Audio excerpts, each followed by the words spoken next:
Hello and welcome to the fifth and final part of our NAS prep drop explanation videos for Public Forum and SDA Nationals 2025 on the executive orders topic. Since both myself and Willie worked on this, I'll give a little outline of what I worked on before letting him talk about his portion.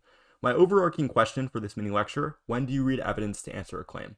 This is particularly important because four of the cards that I'm going to be showing right now are responses to claims that might not be particularly warranted.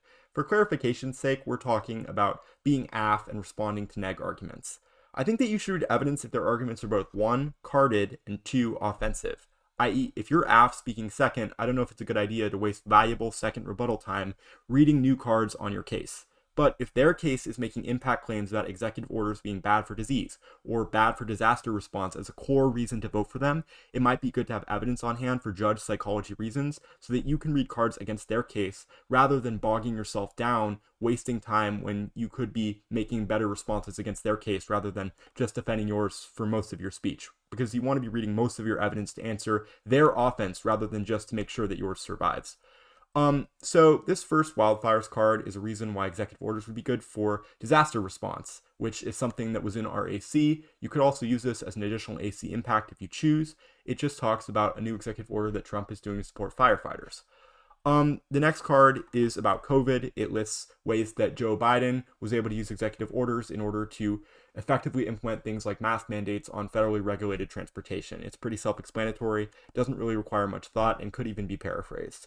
The next thing that I wanted to talk about is how to not get bogged down in pump fakes. So a pump fake that we put in our neg case is the 2.5% statistic. That's obviously a one sentence, not backed up by any warrant in the article, without even having a study linked. And so instead, we've put two cards here, but it's really important to not get pump faked on a question that is ultimately just a shiny object, i.e. that 2.5% statistic could definitely be dealt with an analytic, but if they do have more robust reasons why executive orders do not work in the real world, then we have evidence to support that, with this card saying that even if there's a large number of executive orders, it's a quality over quantity issue because executive orders are used from little things to really big things. And the second card just says that executive orders are implemented immediately for whatever purpose that might serve. The last thing I'm going to talk about is court clog. So while our initial court clog responses were very policy oriented, or very national circuit oriented is a better way to put it, i.e. uniqueness responses, alt causes, etc. These responses are more conceptual with the topic, with the first response that I've put here being about how the courts are too big to clog, in that there's 10 courts that are challenging Trump executive orders out of about 94 total smaller courts, which is that we essentially don't need to worry about this problem. The last thing you should look at is this White's evidence, which is pretty good at taking out the internal link between the link and the impact, arguing that the courts won't get so clogged for so long that they won't be able to do the things that neg evidence will be talking about. Now I'm going to transfer over to Willie and let him talk about what he's done.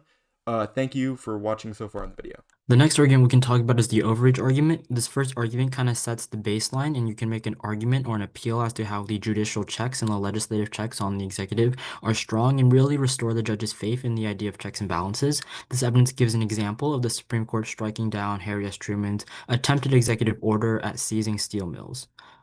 This democracy forward evidence is a really good way to kind of break the clash on do the courts check, do the courts not check. It kind of goes both ways, but this is a really good way of pointing out to the judge that in the real world, these checks work. This evidence says that 93% of the time when Trump was challenged in court, the courts were able to prevent his executive actions from overreaching. So you can kind of use that as a way to just point out how executive orders function in the real world.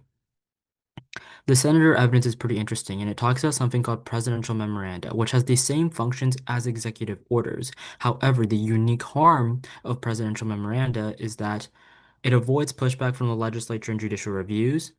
Presidents often use presidential memoranda to do the exact same things that they would have with executive orders. They've also done things that typically aren't considered great, such as surveillance, military commissions, and illegal interrogation. Now, this evidence says that the Bush administration was hesitant to use executive orders to do this, and they only were able to do it because of the presidential memoranda. Here's why. Presidential memoranda are rarely challenged in the court system. There's a lack of attention paid by the public and other political actors. In other words, you can say that while executive orders may not be perfect, in a world without them, it would only be worse because you would have presidential memoranda doing the exact same executive overreach, but they are unchecked by the courts, unknown by the public, and unchecked by the legislative branch. This isn't some obscure legal theory. This is something that's oftentimes used. This evidence cites Obama using memoranda to create DACA, and as mentioned above, Bush used this to do a variety of things. Okay, the next argument we can talk about is court clog. This is a bit more technical orientation of some blocks, right? All causes. You can also talk about how judicial procedure often solves this because they can, for example, group a lot of the cases if they're based on the same idea of executive overreach. This Thompson evidence talk about how during COVID, we were able to do things such as holding hearings through teleconferences that accelerated judicial processes, which is just kind of like an argument that it's not going to be as big of a deal. You can have a ton of courts, but because the judiciary is flexible, it'll be okay. Okay.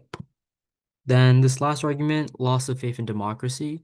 This one just says that regardless of whether or not executive orders are good or bad, it doesn't matter. The public perception of them is always going to be based on whether or not they like the policy, i.e., based along party lines.